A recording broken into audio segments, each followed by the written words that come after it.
Le fils de la nounou vient chaque week-end chez moi pour profiter de la nourriture et des boissons. Par égard pour sa mère qui travaille chez moi depuis des années, je n'ai jamais rien dit.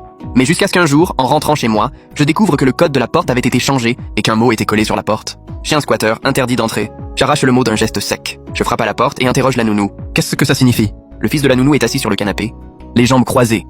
D'un ton mauvais, il dit « Tu ne sais pas lire? Tu profites tous les jours de ma maison. Tu n'as pas honte? Si tu n'as nulle part où aller, va dormir dans la rue. Je déteste les chiens profiteurs comme toi. Je reste perplexe. » La nounou s'approche aussitôt et m'explique à voix basse. « Monsieur, désolé. Mon fils ne sait pas que je suis nounou. Il a un caractère de petit maître. Il n'aime pas vivre avec des étrangers. » Ah oui. Vous n'avez pas une autre maison en banlieue? Désormais, quand mon fils viendra le week-end, allez donc habiter en banlieue. Sur ces mots, la nounou ferme directement la porte. Je reste devant la porte, compose silencieusement le numéro de la sécurité publique. Allô? Quelqu'un est entré illégalement chez moi pour occuper ma maison? Veuillez arriver le plus vite possible, s'il vous plaît. Je n'aurais jamais imaginé, étant le fils du plus riche, que l'on m'accuserait d'être quelqu'un qui emprunte la maison d'autrui, surtout que cette villa est bien ma propriété privée. 20 minutes. Un bus public s'est arrêté devant la villa. 2 agents, chapeaux, venaient de descendre du véhicule. Avant même d'avoir eu le temps de s'enquérir des détails sur l'intrusion illégale, la nounou Wang Xiuqin a ouvert la porte précipitamment. Elle s'est approchée rapidement de moi. Le visage blême, elle a dit « Jeune maître, que se passe-t-il? Pourquoi avez-vous appelé la police ?» Je l'ai regardé un instant sans rien dire. Le monsieur au chapeau l'a examiné des pieds à la tête. « Tu es celui qui a pénétré illégalement dans la maison, comme l'a dit monsieur Lin. Celui qui a occupé sa maison. » En entendant cela, Wang Xiuqin paniqua instantanément. « Non, non.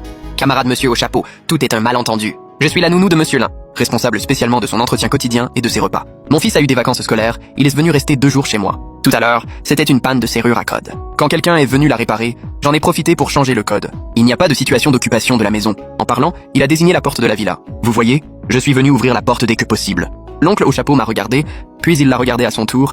Monsieur Lin, souhaitez-vous encore poursuivre cette affaire? J'étais sur le point d'ouvrir la bouche. Tout à coup, Wang Xiuqin a baissé la voix. Elle m'a supplié humblement à l'oreille. Jeune maître, le père d'Aza est morto. Je l'ai élevé seul, ce n'a pas été facile. Elle vient juste d'entrer à l'université, c'est précisément le moment où sa fierté est la plus forte. Avec en plus le fait qu'elle a grandi sans l'amour paternel, son caractère est quelque peu extrême. Si elle apprenait que je ne suis qu'une nounou, elle ne pourrait jamais l'accepter.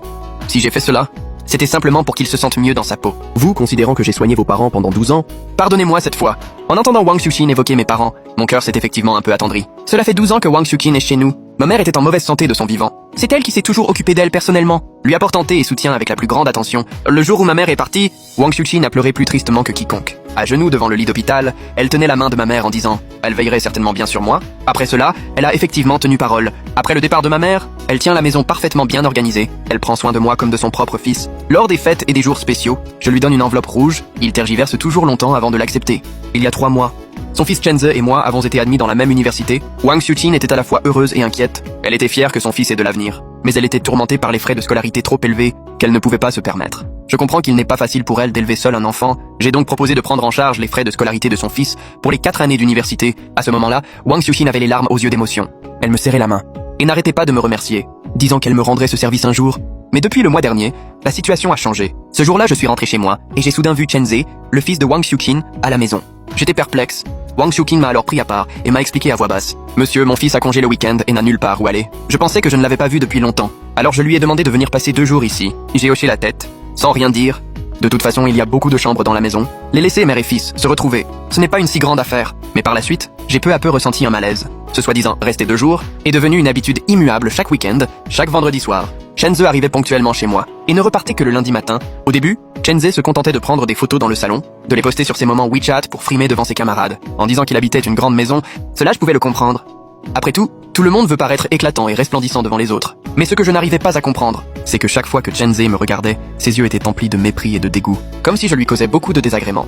Plusieurs fois, alors que j'étais assis sur le canapé à regarder la télévision, il se bouchait délibérément le nez en se plaignant à haute voix. C'est agaçant. Dans une villa aussi luxueuse, comment se fait-il qu'il y ait toujours une odeur désagréable? Je pensais qu'il sentait vraiment une mauvaise odeur. J'avais même expressément recommandé à Wang Xiuqin de bien nettoyer la maison. Mais Chenze devenait de plus en plus excessif. Tantôt il vaporisait abondamment du désinfectant là où je m'étais assis. Tantôt il mettait des coussins jetables sur le canapé. Laissez-moi m'asseoir sur le coussin. Quelquefois, je l'ai même vu avec un air dégoûté jeter les choses que j'avais utilisées à la poubelle. Face à mes interrogations, Wang Xiuqin expliquait toujours timidement en privé. Je craignais aussi que ces choses ne soient pas propres. Cela pourrait compromettre ton hygiène et ta sécurité. Alors il faisait très attention. Je n'y ai pas réfléchi plus que ça. Après tout, chaque jour, en plus d'aller à l'école, je devais aussi m'occuper de certaines affaires de l'entreprise familiale. J'étais tellement débordé chaque jour que je n'avais vraiment pas d'énergie pour me disputer avec lui là-dessus. Jusqu'à cet après-midi, en voyant ce mot collé sur la porte, j'ai soudain tout compris. Chenze me traitait comme un étranger invité chez lui. À l'origine, je voulais donner une leçon à Wang Xiuqin et Chenze. Mais maintenant, Wang Xiuqin n'arrête pas de me supplier en larmes. Jeune maître, je vous promets que cela n'arrivera plus jamais. Je vais parler clairement de la situation à AZ aujourd'hui même. Je ne le laisserai plus jamais venir habiter ici. Je vous en supplie. Après toutes ces années à avoir servi vos parents, pardonnez-moi cette fois-ci. En voyant l'air si humble de Wang Xiuqin, j'ai poussé un soupir. Bon, je ne vais pas poursuivre cette affaire. Après le départ de l'oncle Chapeau, Wang Xiuqin poussa un long soupir de soulagement. Elle exprima sans cesse sa gratitude, avec une attitude des plus agréables. Après ce jour-là, Chenze n'est en effet plus jamais venue chez moi. Wang Xiuqin continuait de travailler assidûment. Elle nettoyait la maison de fond en comble. La seule chose qui clochait, c'était qu'il manquait toujours quelque chose à la maison. Aujourd'hui, une bouteille de vin rouge manquait. Demain, un service de table disparaissait. Après-demain, un ensemble de vêtements précieux n'était plus là. Chaque fois que je l'interrogeais, Wang Xiuqin avait une excuse ou une raison. « Monsieur, je suis vraiment désolé !» Cette bouteille de vin rouge, je l'ai cassée accidentellement en faisant le ménage. « Monsieur, ce service de table était trop vieux !» En le lavant, j'ai remarqué des fissures, j'avais peur que cela vous coupe. Alors je l'ai directement jeté. « Monsieur, ces vêtements, je les ai portés au pressing. » Et la boutique de nettoyage les a perdus. Bien que chaque excuse semblât un peu forcée, vu que son attitude était plutôt correcte. Je n'ai pas fait trop d'histoire. Je pensais que les choses en resteraient là. Jusqu'au jour de la fête de Qingming. Après avoir rendu hommage à mes parents, j'ai décidé d'aller à leur villa de banlieue où ils avaient vécu la moitié de leur vie. Pour bien l'entretenir, c'était l'endroit préféré de mes parents. Le jardin était rempli des fleurs que ma mère chérissait le plus. La maison était remplie des souvenirs que mon père rapportait des 4 coins du monde. Avant de mourir, ma mère m'a pris la main et m'a dit « Cette maison était l'œuvre de toute une vie pour elle et mon père. » Elle m'a demandé d'en prendre bien soin.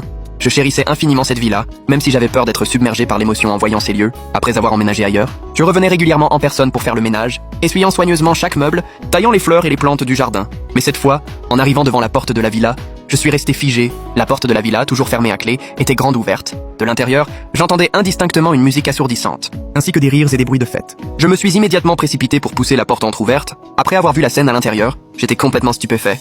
Le salon de la villa était en désordre. Des bouteilles vides, des sachets de snacks, des épluchures, des coques de graines et des mégots jonchaient la table basse, le canapé et le sol. Un canapé en cuir véritable valant plusieurs millions. Des trous noirs de cigarettes ont été brûlés un par un. Le tapis persan préféré de ma mère est couvert d'empreintes de pas et plusieurs bouteilles de vin rouge ont été renversées. Les souvenirs accrochés au mur, certains ont été décrochés pour servir d'accessoires photos, d'autres ont été cassés et jetés dans un coin. En voyant cette scène, mes poings se sont immédiatement serrés. Cette villa était l'endroit où mes parents ont vécu la moitié de leur vie. Chaque meuble à l'intérieur, chaque décoration a été soigneusement choisie par eux. D'habitude, je marche avec précaution, de peur de heurter quoi que ce soit. Mais maintenant, tout est saccagé d'une manière indescriptible. J'ai parcouru la salle du regard, j'ai découvert que Chenze était assis sur le canapé face à la porte. Autour de lui étaient rassemblés tous nos camarades de classe de l'université. Frère Z, ta famille est vraiment trop riche. Une simple villa en banlieue est déjà si luxueuse. Oui, je viens de vérifier. Chaque tableau accroché au mur vaut plusieurs millions de yuan. Mon Dieu, ta mère est vraiment puissante. Vraiment digne de la femme la plus riche avec une fortune de plus de 10 milliards de yuan. Vu qu'on est camarades de classe, quand tu auras hérité de l'entreprise familiale après tes études, pourras-tu nous laisser entrer dans ta boîte pour gagner notre pain? Chenze, tout fier des compliments, avait le coin des lèvres bien relevé. Rien de plus simple, suivez-moi. Vous ne manquerez jamais d'argent dans votre vie. En entendant cela, les camarades de classe riaient à pleines dents, fous de joie. Ils couvraient Chenze de flatteries effrénées. C'est à ce moment-là que Chenze m'aperçut debout sur le pas de la porte. Son sourire se figea, devint sombre. Il s'avança vers moi d'un air arrogant. Bang, sans dire un mot, il m'envoya un coup de poing en plein visage. Tu as même eu l'audace de me suivre jusqu'ici? Un coup de poing soudain m'a laissé abasourdi sur place. Les camarades de classe présents ont également écarquillé les yeux. Azeu, qu'est-ce qui se passe ici? Chenze me désigna avec mépris. D'un air écœuré, il dit Solin Tianqing. C'est exactement celui dont je viens de vous parler. Cette personne qui habite chez nous depuis longtemps sans savoir se tenir. Il ne lui suffit pas d'habiter l'appartement de ma mère en ville. Maintenant, il ose encore vouloir emménager. Dans la nouvelle villa que ma mère vient de m'acheter. Je regardais Chenze incrédule. Qui t'a dit que c'est la nouvelle maison que ta mère vient de t'acheter? Tindaikana. Bien sûr, c'est ma mère qui me l'a dit elle-même. Tu n'es intéressé que par le fait que ma mère soit la présidente de l'entreprise. C'est pour ça que tu vis chez moi tous les jours. Tu cherches à te faire remarquer devant ma mère. Pour attirer son attention. Tu passes ton temps à créer délibérément des occasions d'être seul avec ma mère, ce n'est pas assez. Maintenant, tu veux en plus empiéter sur ma villa. Je te le dis bien. Ma mère a dit qu'elle t'a laissé habiter chez moi.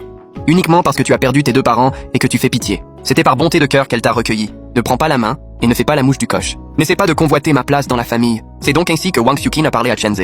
Pas étonnant que Chenze ait eu une attitude aussi mauvaise envers moi avant. Dans sa perception, Wang Xiuqin était la présidente de la société vivant dans une villa.